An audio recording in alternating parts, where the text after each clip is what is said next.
Le matérialisme divin, chapitre 17, le Japon. Une fois encore, elle a franchi la vieille poterne avec sa liane de fidélité, mais c'était pour partir. C'était le 22 février 1915. Elle reviendra seulement 5 ans après. C'est l'âpre solitude, précipitée, tête baissée, dans un enfer d'obscurité.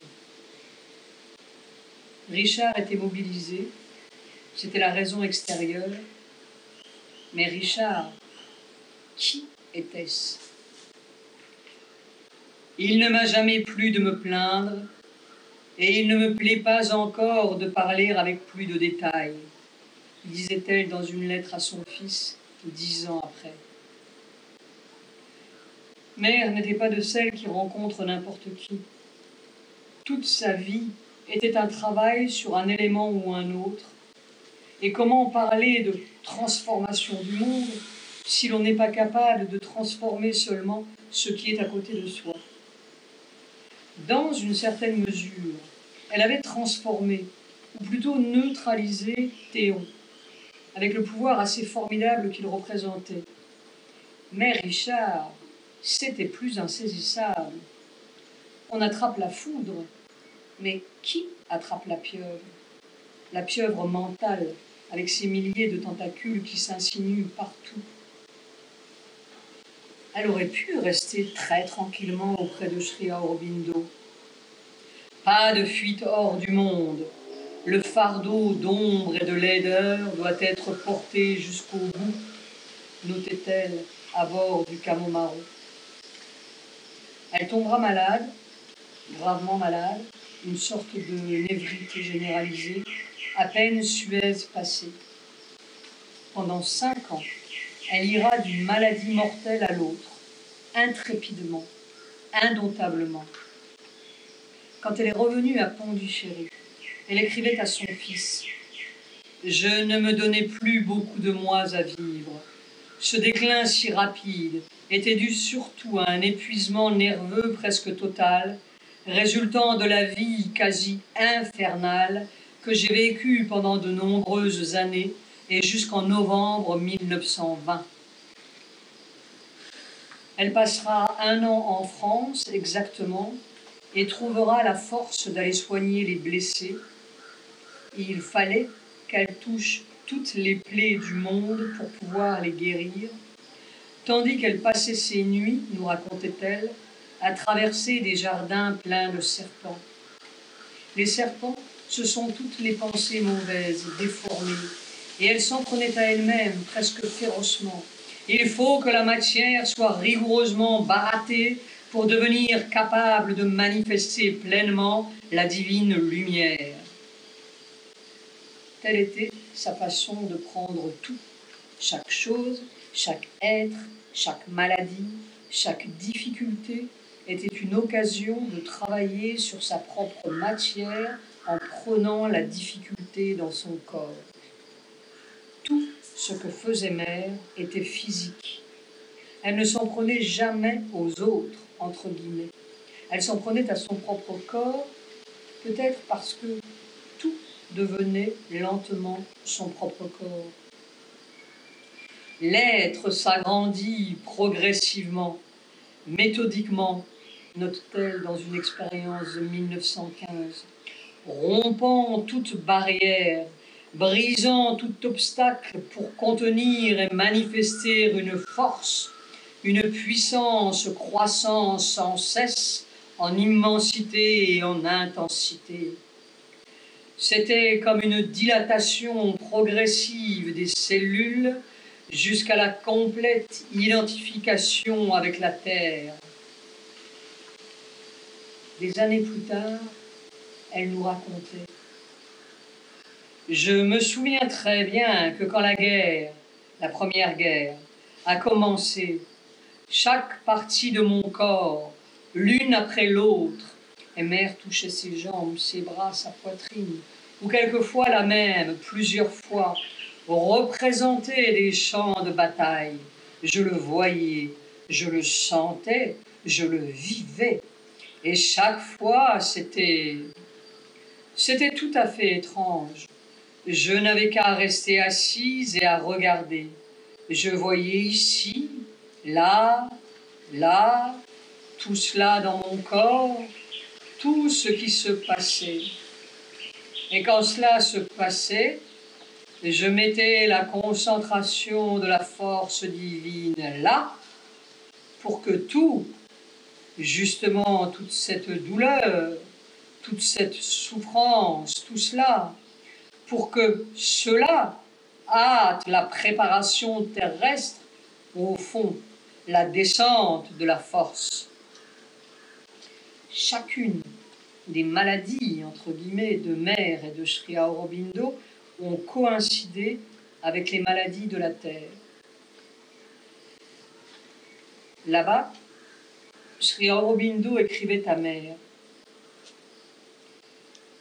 c'est un curieux état du monde, la définition même du chaos, avec la forme superficielle du vieux monde qui reste apparemment intacte à la surface. Et il demande, il pose cette question: s'agit-il d'un chaos de lente désintégration ou de quelque prochaine naissance nouvelle? Tel est le point sur lequel la bataille est en train de se livrer jour après jour, mais sans aucun signe encore qu'on approche d'une décision. 60 ans après, il semble que le monde ait pris le chemin de la lente désintégration. Mais qui, hormis Sri Aurobindo, savait en 1915 que le monde ne reviendrait jamais plus dans sa vieille forme et qu'un irréversible processus avait commencé? Chacun s'apprêtait à rebâtir au plus vite son petit monde. Ah, les folies bergères! À quel point, même aujourd'hui, les hommes savent-ils que le vieux monde est mort? Ils remplissent de pénicilline et de lois monétaires un cadavre. Ce que Sri Aurobindo ne savait peut-être pas, c'est que la désintégration serait si lente et la bataille si longue. Tout ce qui est au-dedans est mûr ou mûrissant, écrivait-il à Mère. Mais c'est une sorte de corps à corps où nul côté n'arrive à progresser sensiblement, un peu comme la guerre de tranchées en Europe. La force spirituelle presse contre la résistance du monde physique, et la résistance dispute chaque pouce de terrain en lançant des contre-attaques plus ou moins efficaces. S'il n'y avait pas la force et l'ananda, la joie, au-dedans, ce serait un travail harassant et dégoûtant. 3 jours après, Mère notait dans son journal, comme en écho: les cieux sont conquis définitivement, et rien ni personne n'aurait le pouvoir de me les retirer. Mais la conquête de la terre est encore à faire.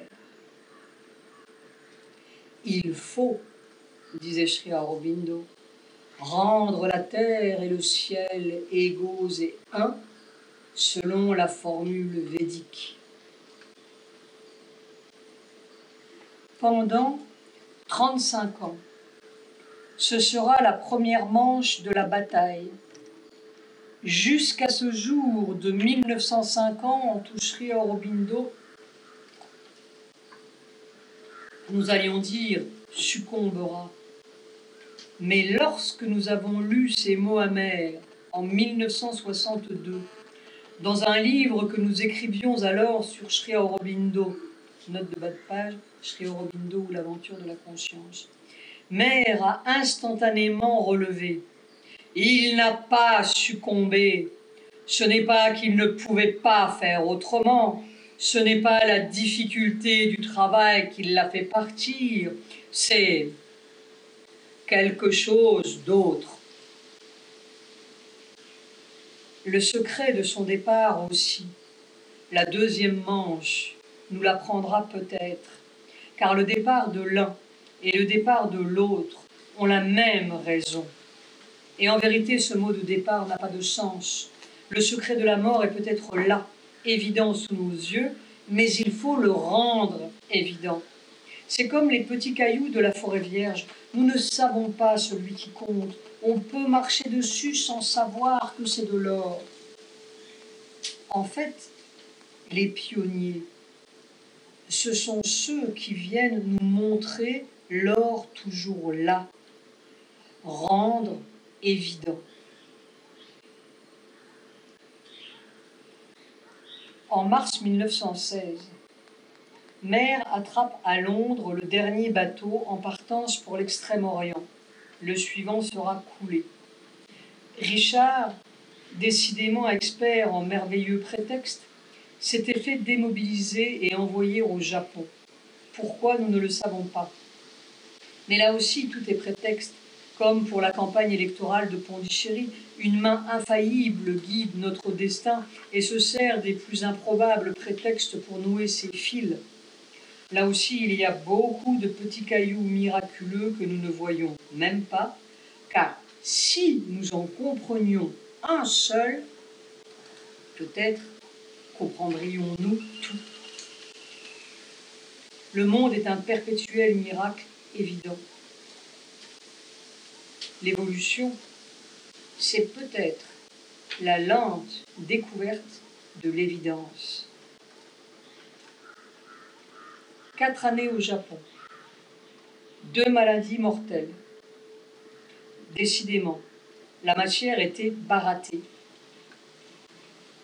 Les photos du Japon nous la montrent très pâle, en kimono toujours, parce que mère, c'était celle qui était de tous les pays, mais 2 petites lignes tirées au coin des lèvres, les premières lignes, et je ne sais quelle douleur derrière.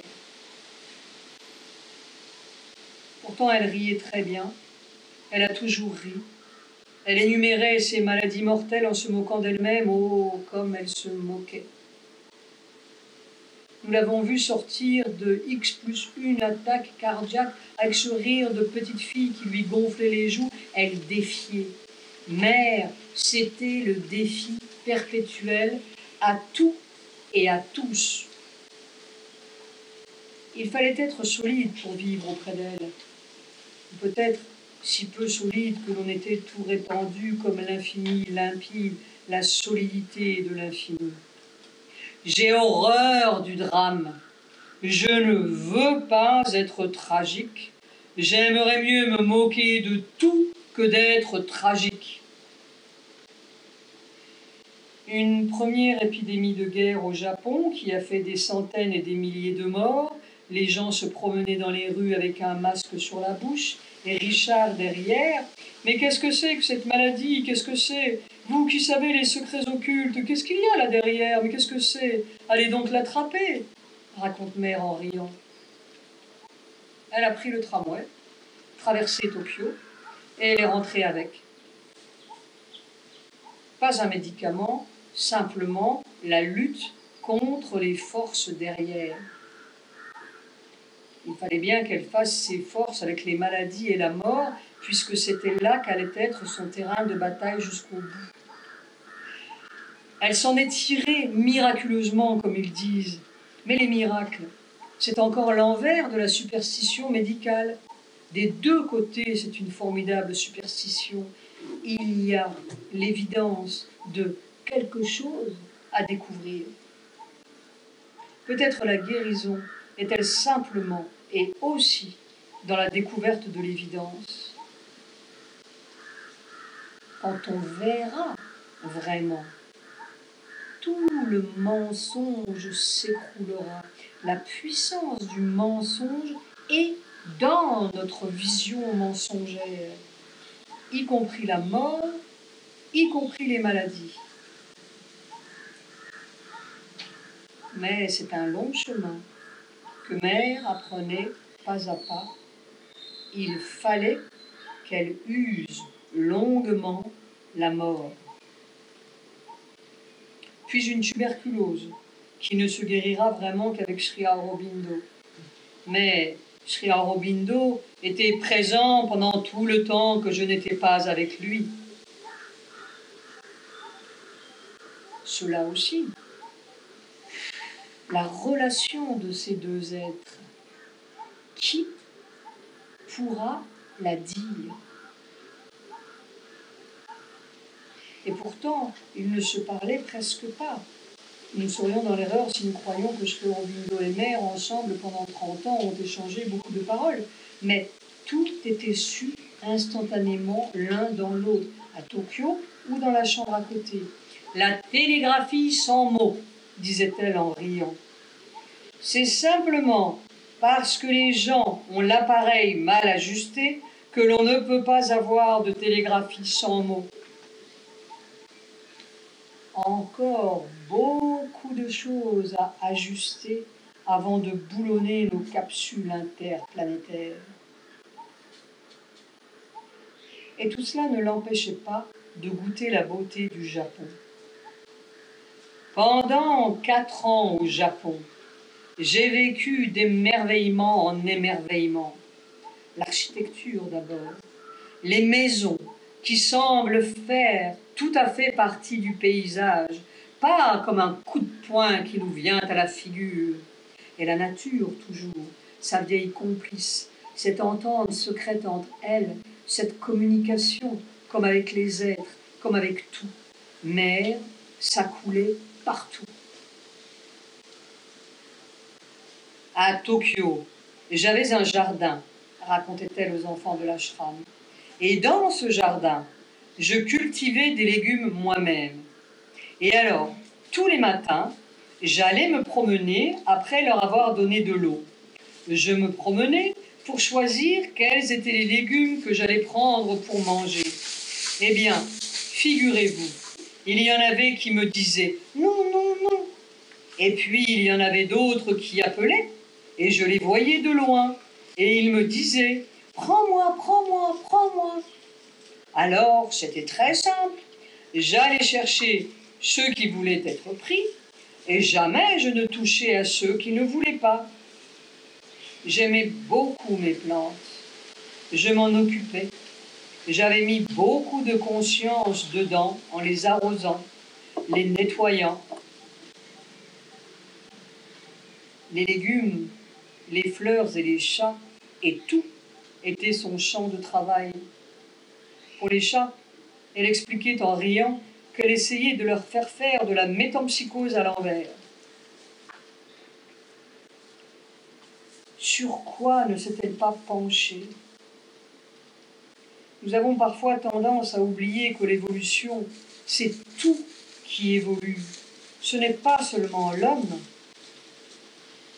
Elle essayait aussi de mettre un peu de conscience dans les hommes, ou plutôt dans les femmes du Japon, en les exhortant non seulement à ne pas mettre au monde des enfants comme des lapins, mais à faire de la création consciente, c'est-à-dire former volontairement un être exceptionnel en s'entourant de vibrations de conscience harmonieuses et exceptionnelles.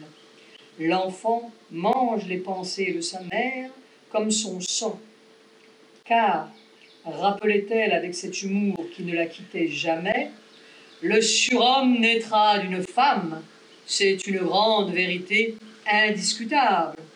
Le vrai domaine de la femme est spirituel. On l'oublie trop souvent.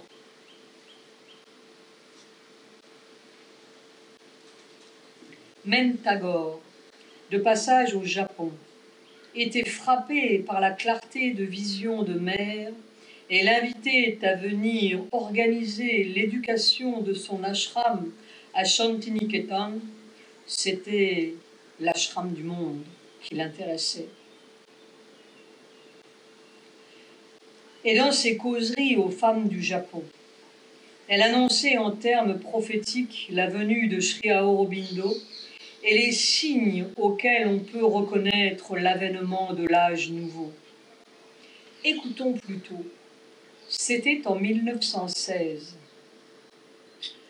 Aucun signe n'éclairera ceux dont les yeux restent clos. Mais pour ceux dont le regard est clair, l'obscurité elle-même devient un signe. Car ne savent-ils pas que la nuit se fait plus profonde à mesure que l'aurore approche? Mais nous donnerons à tous un moyen de discernement. Quand tout bouge et trépide, quand un frisson passe parmi les peuples, éveillant ceux qui étaient plongés dans le sommeil pendant des siècles et menaçant les trônes, quand ce qui était immuable commence à vaciller, quand les constructions les plus fières et les plus solides branlent sur leur base et menacent de ruine parce que le fondement même des choses est déplacé, alors on peut reconnaître l'avènement de celui dont les pas surhumains font trembler la terre.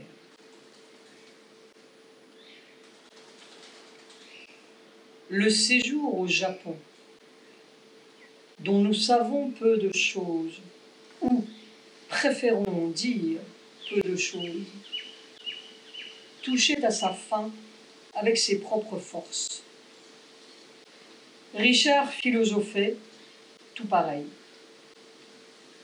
Peut-être rêvait-il, soutenu par la force de mer, de devenir un surhomme mental, comme Théon rêvait de devenir un surhomme vital.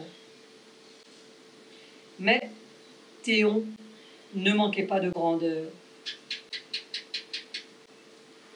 C'est une étrange expérience de découvrir parfois comme nos constructions mentales nous coiffent littéralement, si élégantes, si raffinées, souvent même nimbées de lumière, voulant la vérité et la beauté pour le monde, prêchant la vérité aux besoins, et dessous, c'est simplement un ego humain qui s'est emparé de la vérité comme il se serait emparé du mensonge aussi bien. C'est une façon de se nourrir et de proliférer.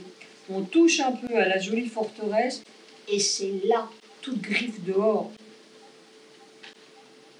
Comme Sri Aurobindo et Mère avaient bien vu cela, comme ils savaient l'impossibilité de la solution là, dans ce mental, même la vérité est pourrie là. Il peut philosopher à perpétuité, mettre de la morale, de la lumière là-dessus, même de la discipline yogique et des austérités, des méditations zen et de toutes couleurs, c'est exactement pareil, c'est je qui mange. Et tant que ce je mangera, il se retournera en son contraire, le jour d'après ou la minute d'après ou 20 ans après, quand sa vérité ne sera plus aussi nourrissante. Et la comédie continue. Le mental, c'est le grand mystificateur. Nous nous souvenons de cette charmante histoire de Sri Aurobindo ayant reçu la visite du fils de Gandhi qui s'exclamait choqué de voir Sri Aurobindo un cigare aux lèvres. « Comment? Vous êtes attaché au tabac? Vous, un yogi ?» etc. Et Sri Aurobindo de répondre instantanément « Comment? Vous êtes attaché au non-tabac ?» Et tout est là, très simplement. Il y a quelque chose de radical à changer. Quand nos dernières vérités se seront écroulées, les mains nues de leur tabac ou leur non-tabac, leur violence ou leur non-violence, leur divin ou leur non-divin, nous commencerons silencieusement à respirer un air léger et qui n'a l'air de rien et qui sera peut-être la vérité de tous.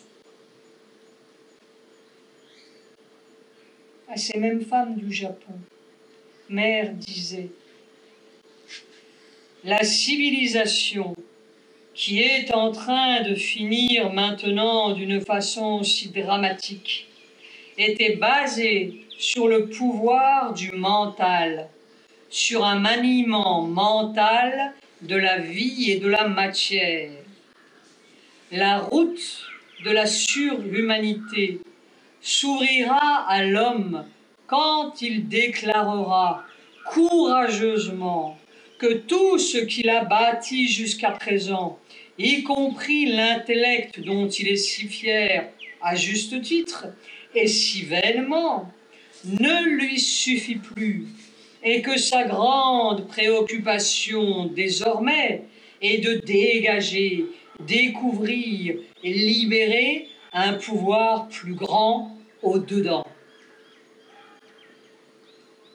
Au Japon, et avec Richard, Mère avait peut-être appris la totale inutilité de convertir le mental, c'est-à-dire ce qu'ont fait tous les sauveurs du monde, les uns après les autres. Il faut aller jusqu'à la racine et tout le reste changera automatiquement. Sri Aurobindo, lui, dès le début, avait compris. Je ne suis pas ici pour convertir qui que ce soit. Une seule petite cellule pure.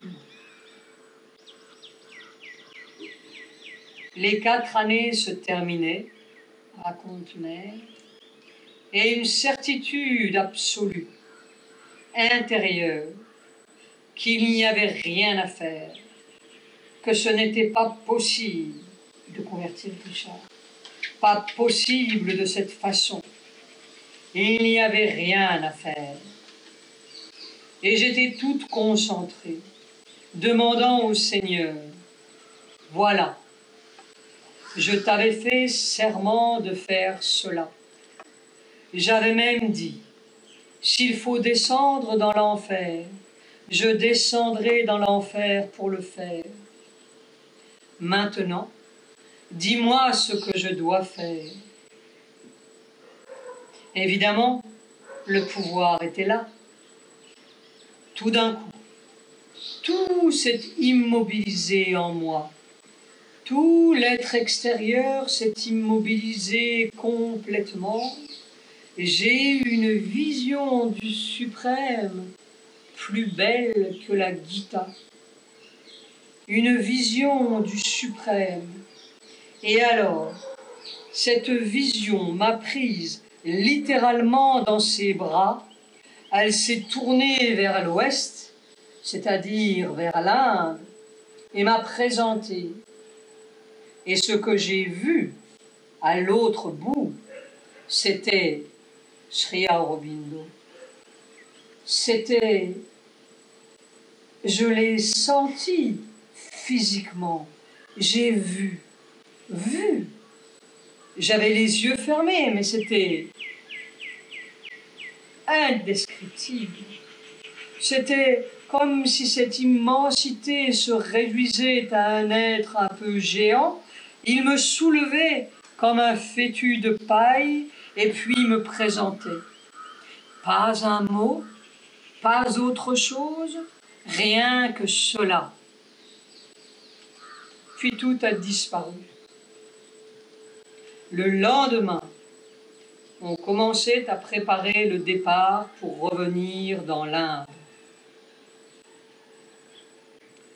La dernière page de son journal, datée d'Oiwake, dit simplement « Il ne me reste plus de tout ce passé qu'un formidable amour qui me donne le cœur pur d'un enfant et la pensée légère et libre d'un Dieu. »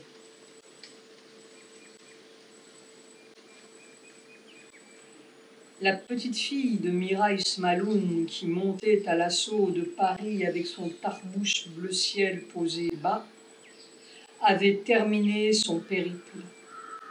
L'élève du foudroyant Théon, l'ami de Rouault, Rodin, Matisse, la patiente étudiante de toutes les gymnastiques mentales et spirituelles, la sœur mathématicienne de Matteo, la musicienne d'une grande note bleue, elle allait poser son fardeau au pied de Sri Aurobindo pour prendre un fardeau plus lourd encore, car quand il n'y a plus de jeu, tout le monde est là.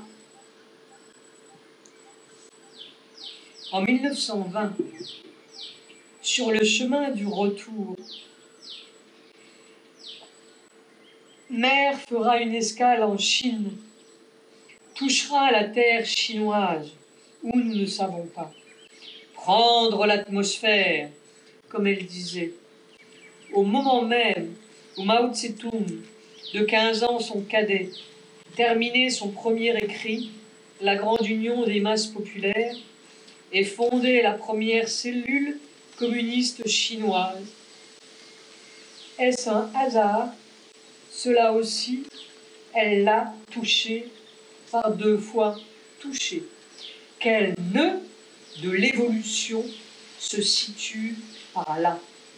Quel assaut des forces! Elle allait à l'assaut d'une petite cellule pure. Nous avons vécu ensemble pendant 1 an, raconte un vieux gentleman japonais du nom de Okawa. Nous méditions ensemble, assis pendant 1 heure chaque soir. Je pratiquais le zen et il pratiquait le yoga. Il y avait une lumière dans ses yeux, comme celle du grand matin du monde qui s'apprêtait à poindre. Elle avait une volonté qui remuait les montagnes et un intellect aiguisé comme la lame d'une épée. Sa pensée était la clarté même et sa détermination plus solide que les racines du chêne géant.